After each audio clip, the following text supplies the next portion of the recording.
they flew us all out to Rangiroa, which is in French Polynesia, and it was coordinated around the release of the Tech Gumbessa watch, which is a dive watch, but with the quirk of having a 3 hour count up bezel, Okay. to be used by uh, rebreather divers. Right. Because on a rebreather, as you know, you can stay underwater for a much longer amount of time. So the 60 minutes on a regular dive watch is just not good enough It anymore. doesn't work. Yeah. So for our So for you need our, that. our listeners that are not as clued into this as Derek and I are, normally when you're scuba diving, you're on an open circuit set of regulators where the air you expel comes out in the bubbles that you see from all scuba divers, but a closed circuit reuses that air that you breathe out, scrubs it, so it's safe to breathe back in. So like Derek's saying, you can stay underwater around 3 hours on a good CCR dive. It's very technical, takes a lot of training. And Derek, the Yeah. people that you went out, the Tech Gombessa, that's a group of highly trained photographers, oceanographers, environmentalists, right? Led by Laurent Balesta, right? Yes, correct. Yeah. So he was there. They were all there. The coolest part of it was that they gave us a like intro to rebreather course Yeah. Cool. to do there. So they took us out on a boat. Each diver was assigned an instructor, and we got we'd had about 30 minutes of classroom beforehand explaining how all the different parts work or whatever, and then we got in the water with the rebreather, which I'll probably never have the opportunity to do again. And it's pretty crazy. The biggest takeaways I think for me were, one is that when you know how when you breathe in on your open circuit system, Mm-hmm. like your buoyancy, you go up a little bit, Yeah. and then as you exhale, you go down a little bit, and divers use that to compensate for where they want to be in the water. But with the closed circuit, since there's no new air being introduced, that doesn't happen. So when you breathe in, you just stay the same. So your buoyancy is like 100% controlled with your BC, Huh. which is interesting sensation to get used to after so much time of Sure. going Yeah. up and Yeah. down. And then also the biggest thing was that it's just dead silent, because you get used to the cacophony of bubbles and other people's bubbles, and like on a regular dive, that's all you hear is just bubbles. Yeah.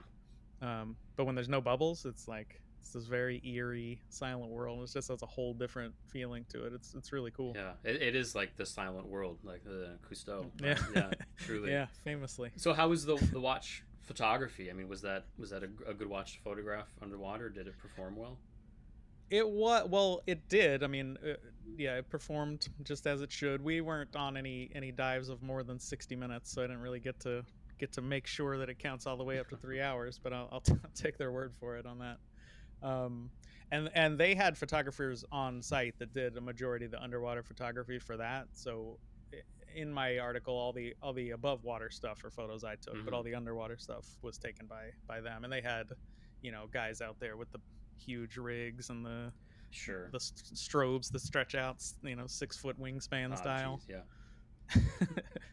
So yeah, I didn't have to worry too much on that one, but it was an amazing experience, like altogether. How many days were you out there for? It was, I think, 4 days. Oh, nice. It That's was a long time. 4 days, so there were like 2.5 days of diving, and then the rest was just watch release party and Yeah. and and stuff like that. It was pretty fantastic. That's so cool. What other trips are kind of in if you had to pick top three for monochrome, what would they be? Well, outside of that, the most of these trips have been, and this also partly why I don't feel like, at least where I am, I could ever do it as like a full time gig. But most of these trips have been planned by me, and and I'll just do the watch as like on top of already going on this trip. Sure. So there hasn't really been much very very exotic. It's been a lot of time in the Florida Keys, Yep. because like I said, I grew up in Florida, so my parents still live down there. So I've got a nice Floridian home base to use Mm-hmm. as a jumping off point.